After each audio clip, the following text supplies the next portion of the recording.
Audio Jungle.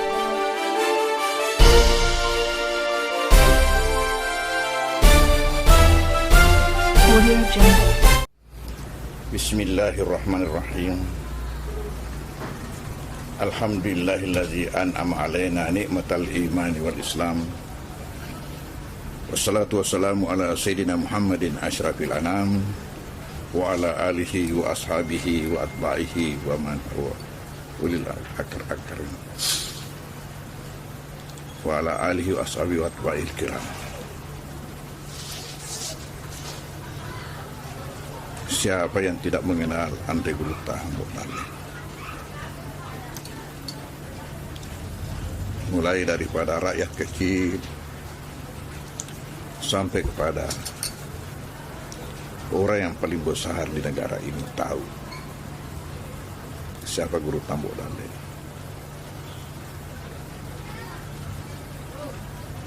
Kiprah beliau pada masa hidupnya seluruh hidupnya diwakafkan untuk membangun bangsa dan umat ini.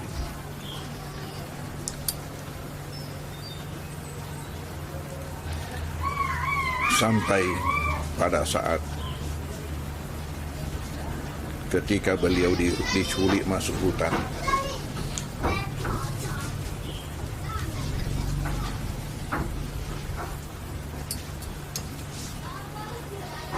pada bulan Juli tahun 55,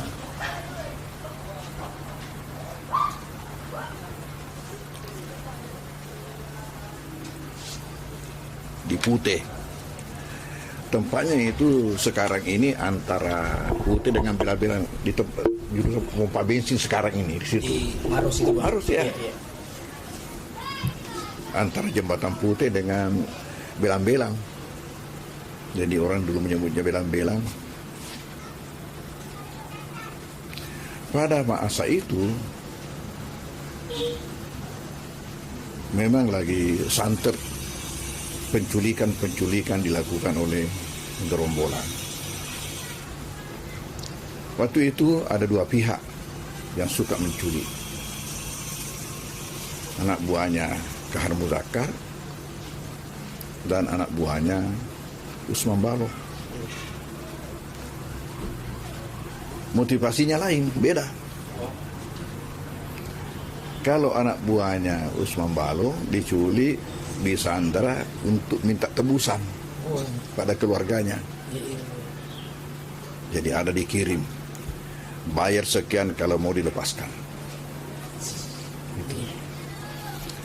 Kalau Kahar lain pula, ya terutama ulama, karena mereka bagi dua wilayah. Ada wilayah kafir, ada wilayah Islam. Ya, jadi ada mereka silakan de facto. Ya, dibagi dua wilayah. Ini wilayah yang dikuasai TNI, wilayah kafir. Kemudian yang mereka kuasai itulah wilayah Islam. Kan mereka perjuangannya DI. Yang menjadi sasaran utamanya memang ulama. Itulah pula yang menyebabkan ulama-ulama Ahlus Sunnah pada bulan Februari tahun 47 kumpul di kota Sopeng. Ya. Ulama. Tujuannya mereka mau pakai di hutan. Sampai guru tadi sini juga diupayakan untuk diculik. Hanya selalu ada keajaiban, sehingga tidak terjadi itu. Jadi ketika Andre Guluta ini dibilang dihadang, ini penculiknya tidak tahu bahwa Guluta. Itu yang saya dengar. Lalu disuruh jalan cepat. Waktu disuruh jalan cepat, di sini sopirnya, ya saya apakah Haji Dola waktu itu atau siapa? Itu Gurta. Nah, mereka bertanya, itu Gurta siapa? Ya, Gurta Modali. Langsung diusung, ditandu. Dengan pertimbangan kita pasti naik pangkat ini, karena ini kita dapat ikan kakap ini. Iya, tidak ya, yang itu bawa masuk hutan. Dan menurut yang mengikuti beliau di hutan, seperti Haji Mustamin di Palopo, ya, itu banyak cerita beliau dengan almarhum, bahwa beliau itu sebagai ulama, ya, artinya serbaguna, serbaguna. Kalau ada yang sakit ya kasih obat lewat air. Dan begitu kita katanya tiba di satu tempat, suruh buka kitabmu, belajar lagi. Tiba di satu kampung, terus lagi mengadakan pencerahan pada masyarakat di situ. Dan beliau itu merasa bahagia sekali apabila telah berhasil meluruskan akidah masyarakat di satu tempat. Sampai katanya, sebenarnya beliau itu bisa keluar, punya kesempatan untuk keluar dari hutan sebelum 8 tahun. Tetapi beliau tidak memanfaatkan itu karena beliau merasa masih banyak yang perlu diluruskan akidahnya di masyarakat. Ya. Dan di situ puncak kebahagiaannya kalau berhasil meluruskan, sampai lupa semua yang lain kalau demi bahagianya itu. Sampai tidak dipikirkan keluar dari hutan gara-gara itu. Dan perjuangan beliau itulah bagaimana ya kita ini murid-muridnya bisa melepaskan diri daripada penjajahan. Karena prinsip kita itu kan Bang, lebih baik ya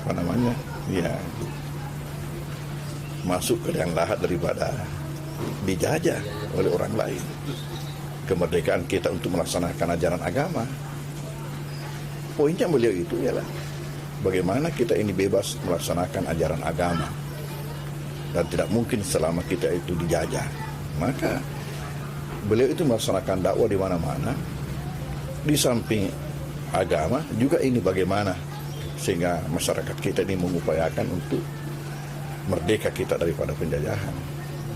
Ya, oleh karena itu maka pantas kalau beliau itu diusulkan, diperjuangkan sebagai salah seorang pahlawan nasional kita. Karena inilah pahlawan yang tersembunyi, pahlawan yang tersembunyi. Ya. Betul beliau itu tidak memegang langsung senjata, tapi senjata beliau itu di lidahnya. Ya, sebagaimana Khomeini dulu. Khomeini dibuang di Perancis. Tapi apa kerjanya Khomeini di Perancis? Ya, pertama menyiapkan kader. Itu putra-putra Iran yang ada di Perancis, bagaimana dimotivasi terus untuk berhasil. Dan beliau sudah mengatur, kamu nanti jadi presiden, kamu jadi ini, kamu jadi ini. Ya. Dan beliau itu betul-betul ikhlas. Saya mendengar dari teman waktu di Kairo yang selesai di Iran, mau melanjutkan S2-nya di Mesir. Ya, ada dari Iran belajar. Ini teman-teman dari Palu menyebutkan kesuksesan Khomeini itu, bahwa Khomeini berjuang melawan Shah Iran dengan senjata yang tidak masuk dalam daftar senjata intelijen Amerika. Sama yang bertemu. Iya, memang gitu lah. Ya. Berjuang dengan senjata yang tidak masuk dalam daftar intelijen. Jadi oleh karena itu banyak yang tidak tahu. Bagaimana kalau seorang ulama membisikkan satu saja kata yang menyemangati masyarakat itu nilainya luar biasa. Macam itulah Khomeini 14 tahun kalau tidak salah ingat itu dibuang di sana di Perancis menyiapkan kader. Senjata apa yang dipakai katanya? Kaset. Kaset. Masih kaset dulu itu dikirim ke Iran dan itu disebarkan. Itu yang menyemangati rakyat Iran untuk berevolusi. Ya. Sisa dua bangsa atau dua negara yang berdekatan di sana berevolusi atas nama Islam. Satu berhasil, satu gagal. Yang gagal Afghanistan. Berhasil Iran. Ya, kenapa? Karena Iran ini yang puncaknya itu memang tidak ada kepentingannya untuk ambisi jabatan, tidak ada betul-betul, hanya untuk bagaimana ya, dia hanya menyiapkan kader. Ya.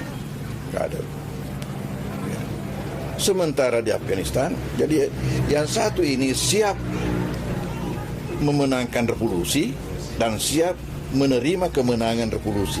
Ini Iran. Di Afghanistan siap memenangkan revolusi tapi belum siap menerima kemenangan. Betul. Akibatnya itulah yang sampai sekarang.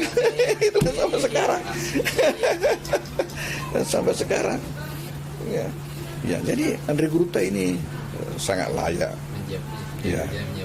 untuk diberikan penghargaan sebagai pahlawan nasional.